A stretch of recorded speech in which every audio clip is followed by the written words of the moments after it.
Hello, and welcome on into another episode of the Whiskey Crusaders. I'm Will. I'm Sarah. And I'm Matt. Today we're bringing you a special episode where we're going to back-to-back and compare two whiskeys that nobody can find and nobody can get. We're going to compare the Nikka 17 and the Yamazaki 18. Because we can. Just because we can. Pretty much.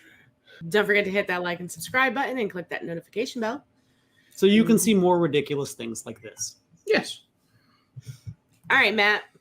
We have some history on these already in previous videos. Yes. We've got the white label. We've got the black label. There's one different. Nikka 17, Yamazaki 18. Two very hard to find whiskeys. Battle it out head to head. Sunday.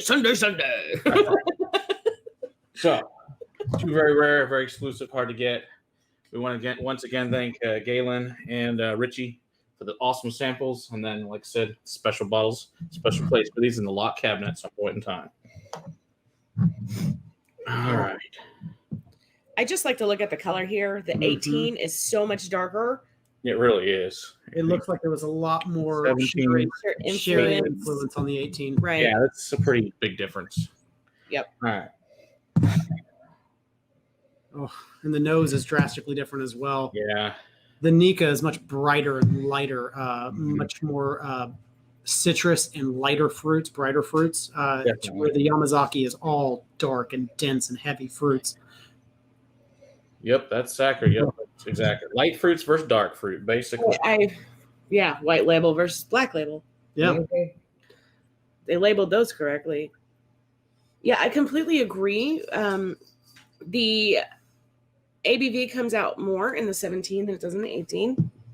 The 18 smells more muted. Mm-hmm. It does. And 17's 47%. So it's actually a higher ABV. It's actually a higher ABV. They're both 40. They're both 43. Are they? Yeah. Then I can't read your handwriting. Yes, they're both 43. This looks like a 47. It's definitely possible my crappy handwriting. Yes, but they're exact same proof, just different years, different barrels, up to different distilleries, different locations. That 1 year difference made the alcohol on the nose tamp down.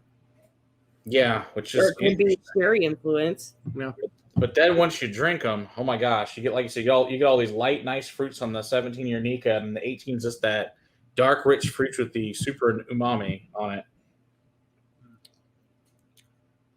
Yeah, that's just so viscous and the mouthfeel on that 17 is the Nikka 17 is so enjoyable.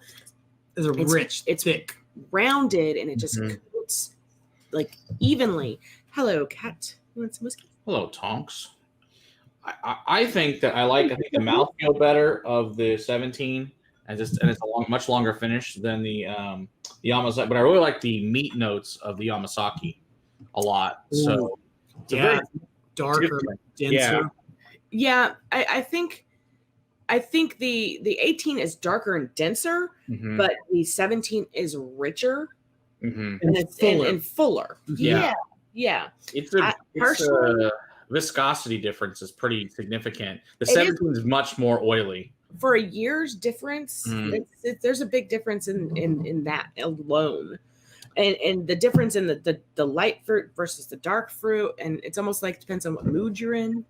Are you in like a Brody mood and you want to something because the dark Yamazaki 18 really is much more dense and heavy. And I think that's that meaty, but it doesn't have that on the mouthfeel. No, it lacks that a lot. On the flavor journey across the palate, which is kind of sad. The just goes. The Nikka 17 has this real thick, viscous, heavy mouthfeel, but all these bright, light flavors. Right. The Yamazaki is much denser and heavier in the flavor category, but the mouthfeel is just much more. The 18 feels simple. Like it should have peat in it. It feels like it should. It doesn't, but it feels like it should. Yeah. The rich umami tones. Yeah. Personally, I'd reach for the 17. Yeah. I like the 17 better. I like the mouthfeel. I like the finish better. Ooh. That'd be a hard call for me. I think I'd probably reach for the Yamazaki 18. I think that the rich, meaty umami tones in it is just something that I would be more drawn to more often, Yeah. even lacking the finish, even lacking the mouthfeel that the Nikka has.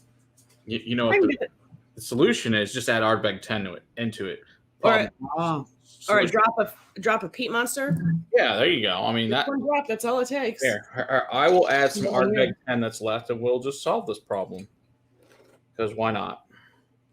Let's see what we're gonna do here. because if we haven't alienated enough people by drinking 2 impossible to find Japanese We're whiskey, gonna add Let's Ardbeg. add Ardbeg let's to add it. a single malt scotch to That's it. okay. just I'm tempted just to mix have them fun. both. You know what? I'm kind of tempted to mix them.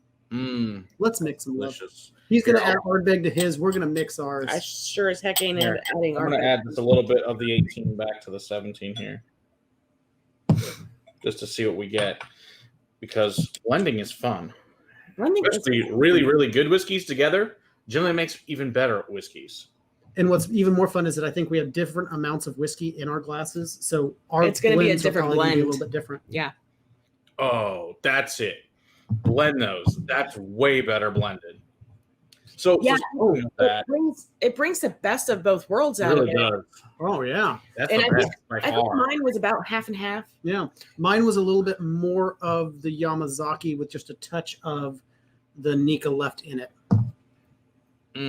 That's good. So one of the things that's interesting, the difference in these two distilleries too is Nikka tries to basically be a Scotch, and Yamazaki is a much more delicate balance for the Japanese palate, and that's the way they're made. But the other great thing is these guys are actually running their shifts, 2 shifts a day now, so they're running 24/7, which they haven't done in like 20 years. So they're making more whiskey to put Fantastic in growth. barrels. So 17, 18 years from now, we might have an actual supply for a little bit. Right. Depending on how long they continue to run double shifts. Yeah. I will say both of them are delicious. You Mhm. get them for a fair price, so I would definitely pick them both up. And then I would combine them because it's even better combined. Seriously, this is actually really good combined. Like Yeah. alone, I would reach for the 17 all day long. But I mean, if you have a chance to have both of them, try them both separately, but then put them together because it really does give you the best of both worlds. Mhm. You got those bright fruits, the light berries, strawberries, raspberries, and then those like nectarine type. Mhm. And then you got your plum and your blackberries in that umami. It's like the ultimate whiskey. Yep. It really is. I'm glad we did that. I am too. I That was have a good- ideas sometimes. You should stay tuned for more of our good ideas by liking and subscribing to the channel. It's my line. Until next time, keep on crusading for better whiskey in your glass. Cheers. Cheers. And Weasel's here. Hello, Wheeze. Want some whiskey? No?